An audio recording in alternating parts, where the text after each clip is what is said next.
Hi mga akala, mga ka-peer parent dyan. So, wala na po si Barwan and ikukwento ko po sa inyo kung ano pong nangyari sa kanya.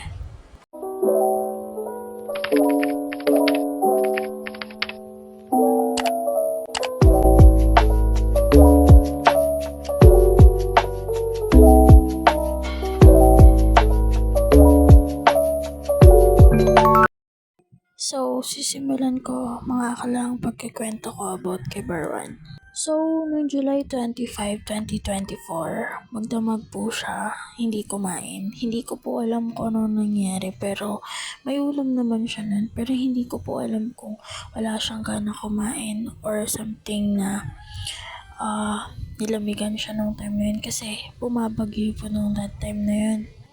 Nung araw po na yun, hindi pa ako nagpapanik kasi okay pa siya, nakikipaglaro pa siya sa isang dog dito sa bahay. So, para sa akin, baka mamaya kakain yan. So, ayun. Ang nangyari is, makikita nyo nga dyan, ang labing-labing niya oh. Niyayakap niya pa yung isang dog, ba? Diba? Tapos magugulat ka na lang na biglang ganun. Nung dumating si Jowa galing trabaho, sinabi ko sa kanya na tara dun sa bahay. Kasi meron akong gamot doon, which is dextrose powder. Tapos ilalagay ko na lang sa water niya, tapos papainumin ko siya niyan. Kasi guys, ang nangyari is, noong gabi na yun, nagsuka siya ng worm.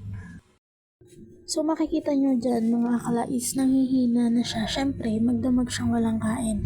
Pinilit ko man pakainin pero ayaw niya talaga. So, pinapainom ko na lang siya ng water with dextrose powder na every 30 minutes. Ayan, para magkalaman yung tiyan niya. Dahil nga wala pa akong syringe, hindi pa ako nakapabili kay Jowa, kutsara naman. Is nakikinig naman siya sa akin. Hindi naman katulad si Barwan na kapag gaganyanin mo nagagalit, hindi. Maamo siya sa akin talaga mga akala. Pero hindi ko talaga maintindihan sa kanya is bakit siya nagkaganyan. Pinakain namin ng sardinas, baka na-deworm siya kaya may lumabas na worm sa kanya. Pero nagtataka na ako in the second day is nag-put na siya ng bread na may worm. Tapos nagsusuka na rin siya. And ayun, nagpanic na ako na sobra. Message ko na si Jowa nang gagawin ko. Kasi nasa trabaho siya na baka mga need siya and mabili niya, diba? So, ayan.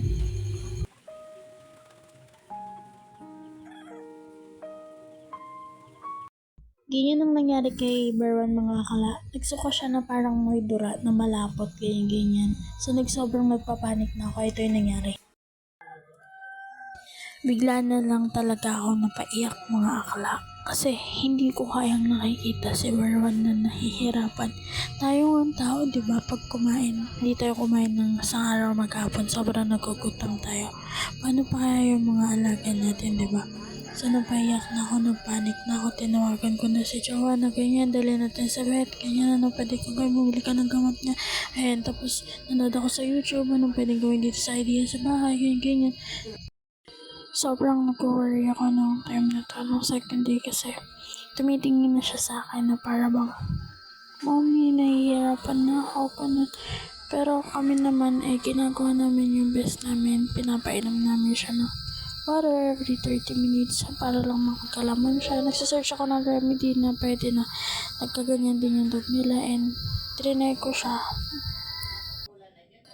Sobra talaga ako nahangul sa iyak dahil nga hindi ko alam, hindi ko maintindihan bakit kailangan siya pa, bakit siya alagang-alaga kami sa kanya, ganyan, pero I do my best to pagalingin siya. And, ayan, binabantayan ko talaga siya as in, nag-a-alarm ako kung kailangan nang painumin, pakainin ng kaunti, ganyan. Pero, hindi ko talaga kaya nakikita ka.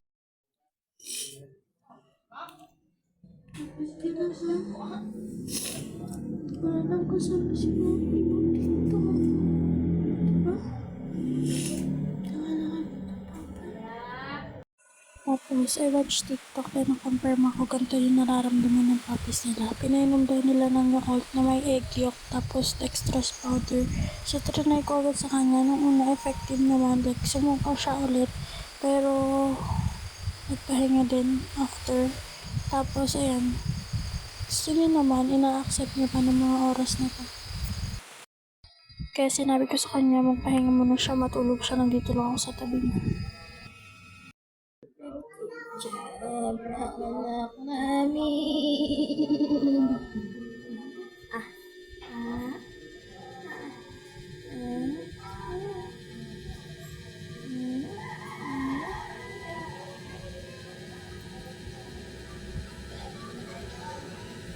Good job naman. Ang good job naman.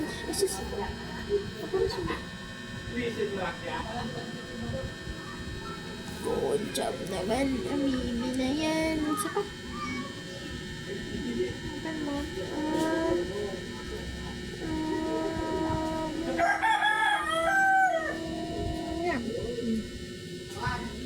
Sarap. Sarap.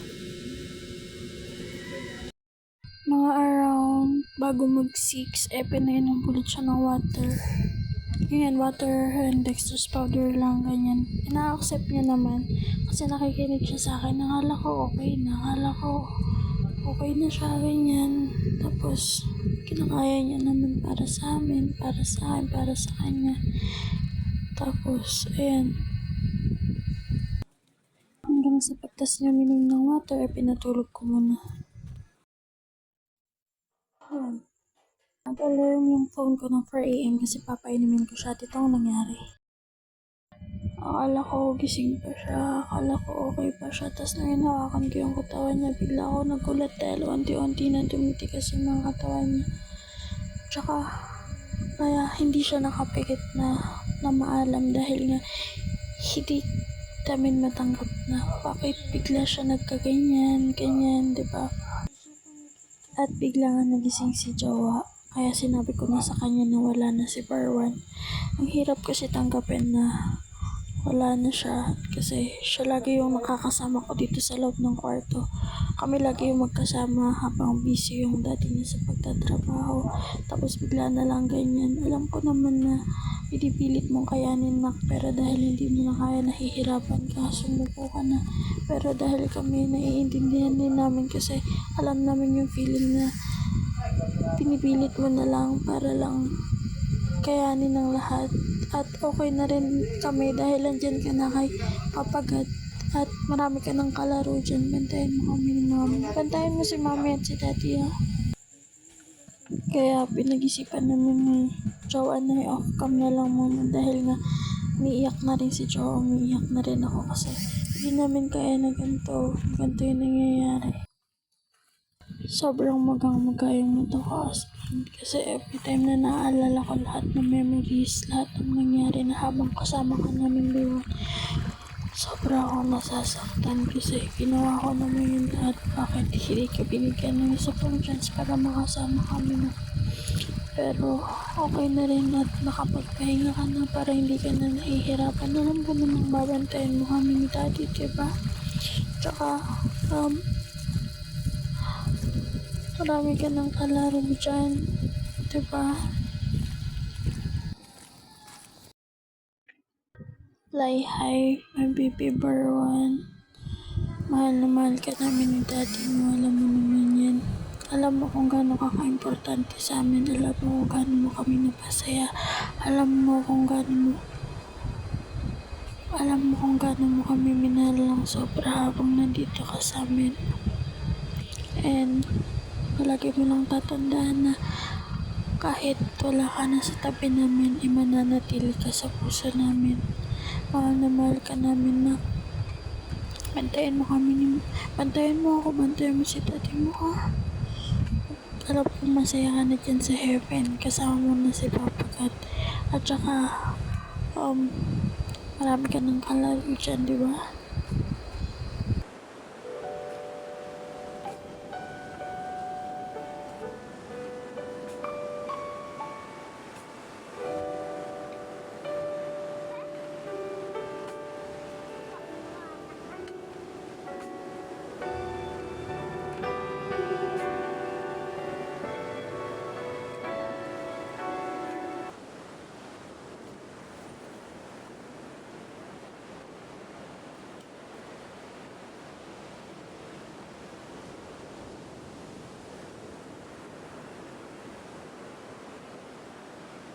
dito sa part na to, maririnig nyo na nagpapaalam sa amin sa bungad.